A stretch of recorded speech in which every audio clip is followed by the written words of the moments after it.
pegar a definição então de derivada do Thomas, tá?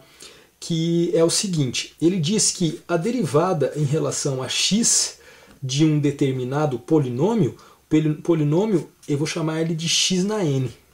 Tá? Então a derivada desse polinômio vai ser o quê? Vai ser n vezes x elevado a n menos 1. Nossa, professor Murilo, eu não entendi nada que você falou aí.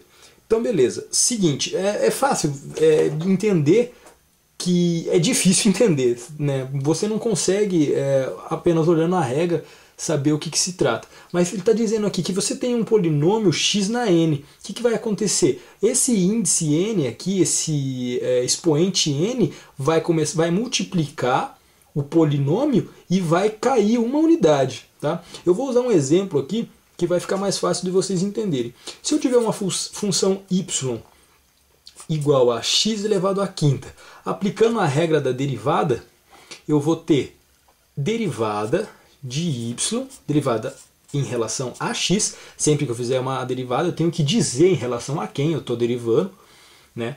Aqui no caso, eu tenho uma função aqui de uma única variável, mas mais para frente vocês vão ver que tem várias variáveis. Então o que vai acontecer? Esse 5, que é o expoente aqui, ele vai multiplicar a função. Então vai ser 5 vezes a função. A função é x. Só que ao invés de eu colocar n, eu vou colocar n menos 1. E quanto que é n menos 1? O meu n menos 1 vai ser 4. É simples assim? É bem simples assim. É bem tranquilo, bem fácil de fazer. Derivada em relação a y, derivada em relação a x de uma função y, função essa x elevado à quinta, vai ser 5x elevado à quarta. Tá? Bem simples, bem facinho de fazer. Vamos pegar um outro exemplo aqui. Uma função y que seja 4x ao cubo. 4x ao cubo, então eu vou derivar com relação a x, quem? A função y. Minha função y vai ser, o expoente desce, tá? Então eu vou até circular aqui, vou fazer de uma maneira que eu acho que vocês vão entender. Esse expoente aqui desce, tá? E aqui diminui uma unidade. Então o expoente desceu, multiplicou, né? Vai ficar 3 vezes a função. A função é 4x. Era 3, diminui uma unidade, fica 2. Só repetindo aqui, né? Derivada com relação a x da função y vai ser 3 vezes 4, 12 vezes x elevado ao quadrado. Beleza? Usando esse mesmo raciocínio, eu vou pegar uma função um pouquinho mais, não difícil, né? Mas vou pegar uma função que tem uma peculiaridade, que não é uma função que tem um expoente inteiro. Tá? Eu vou pegar essa função aqui, ó, 3x elevado a 2 terços. Tá? O que rola? A regra é a mesma, só que aqui a gente tem que tomar o cuidado na hora de diminuir o 2 terços. Então o que vai rolar? Derivada em relação a x de y vai ser esse 2 terços desce multiplicando, então fica 2 terços vezes a função que é 3x elevado a 2 terços menos 1. Eu vou repetir esse 2 terços menos 1 aqui. 2 terços menos 1. Isso aqui é o expoente, tá?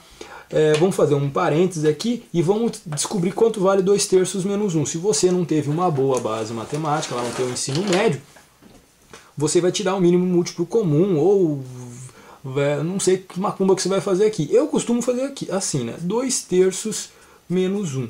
O 1, ele facilmente se transforma em 3 sobre 3. Não é verdade? 3 sobre 3 não é 1? Então, eu vou... Por que 3? Né? Para deixar os denominadores iguais. Se os denominadores continuam iguais, eu posso repetir ele e fazer a operação em cima. Então, 2 menos 3 é menos 1, certo? Então, 2 menos 1, 2 terços menos 1 é a mesma coisa que 2 terços menos 3 terços. Repetindo o denominador e diminuindo o numerador, eu fico com menos 1 terço. Continuando aqui embaixo, então eu tenho derivada de y com relação a x. Vai ser, eu posso cortar aqui, né? Deixa eu usar aqui outra caneta. Eu posso cortar aqui esse 3 com esse 3. O que vai me sobrar? O 2 x, certo? E ali em cima, 2 terços menos 1, a gente já fez isso aqui, vai ficar menos 1 terço. Tá? Posso deixar assim? Bom, até posso, mas não é muito higiênico deixar isso dessa forma aqui, né? Porque tem um expoente que tem um sinal negativo. E quando tem um sinal negativo, o que, que significa? Significa que a minha fração está invertida. Que fração, professor Murilo? Eu não estou entendendo. Que fração? Olha, aqui embaixo pode não parecer, mas tem número 1 aqui, né? Não é embaixo de toda a fração, não tem o número 1? Por dividir por 1 não faz diferença, né? Então o que a gente vai fazer aqui agora? A gente vai inverter essa fração e quando for inverter a fração, o sinal do expoente vai voltar a ser positivo. Então eu tenho derivada de y com relação a x, inverte a fração, fica 1 sobre 2x, e o expoente, que era menos 1 terço, agora vai ficar 1 terço, certo? Esse é o meu resultado, o resultado dessa expressão que eu... é o resultado da derivada da função 3x elevado a 2 terços. Beleza?